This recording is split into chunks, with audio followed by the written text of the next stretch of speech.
On January 14th, 2019, the CEO of Canada's largest cryptocurrency exchange died in India and took the only password with him. Gerald Cotten was 30 years old. He ran QuadrigaCX from a modest office in Vancouver. By 2018, the exchange handled roughly 90% of all Canadian cryptocurrency trading. Hundreds of thousands of users trusted it with their money. No one knew that trust was built on a single point of failure: Cotten's mind. Cotten had structured QuadrigaCX so that he alone held the encryption keys to the cold wallets, the offline vaults where customer cryptocurrency was stored. Not his co-founder, not his business partner, not his wife, only him. This wasn't unusual in early crypto. It was reckless. December 2018. Cotten told his wife Jennifer he was traveling to India. He said he was opening an orphanage. He boarded a plane. Jennifer didn't know what he actually carried with him: the knowledge of how to access $190 million in cryptocurrency belonging to roughly 115,000 customers. January 14th, 2019. Cotten died in India. The cause was listed as complications from Crohn's disease. He was 30. He had not left behind written instructions for accessing the wallets. He had not documented the passwords. He had not told anyone, not his wife, not his lawyers, not his business partners, how to retrieve the funds. Jennifer Cotten didn't immediately understand the problem. She was grieving. She was also now the executor of her husband's estate. Within weeks, customers began asking where their money was. The exchange was offline. Withdrawals had stopped. The company issued a statement: technical issues. Give us time. By February, the scope of the catastrophe became visible. QuadrigaCX had $190 million in cryptocurrency it couldn't access. Not because it was stolen. Not because it was lost in a hack. Because the only person on Earth who knew how to unlock it was dead.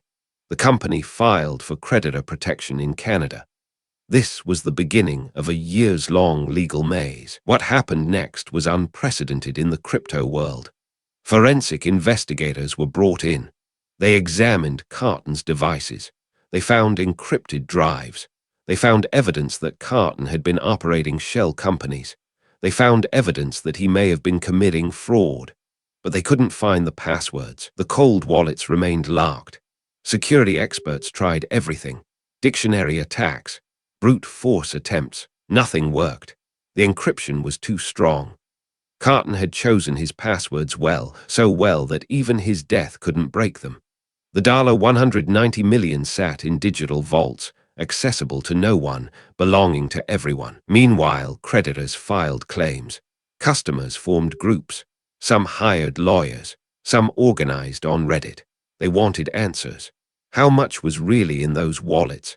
Was it actually $190 million, or had Cotten already moved the money? Had he been running a Ponzi scheme?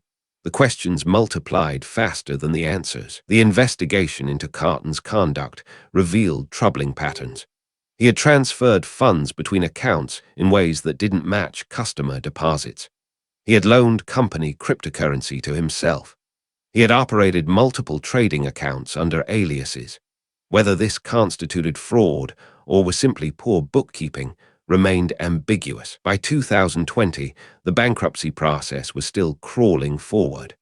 The cold wallets remained sealed. Some cryptocurrency was recovered from other sources: exchange wallets, payment processors, but the bulk of the $190 million stayed locked away. Customers received partial recoveries. Many received nothing. The wallets have never been opened. Years have passed. The encryption remains unbroken. Somewhere in the blockchain, $190 million in Bitcoin and other cryptocurrency sits in digital cold storage, a monument to a single point of failure, a reminder that in crypto, centralization around one person is centralization around one vulnerability. What the QuadrigaCX collapse taught the industry wasn't new, but it was brutal. Custody matters. Decentralization matters. When a single person holds all the keys, whether to an exchange, a wallet, or a company, that person becomes infrastructure. And when infrastructure fails, Everyone downstream fails with it. The case also raised a deeper question that still echoes through crypto.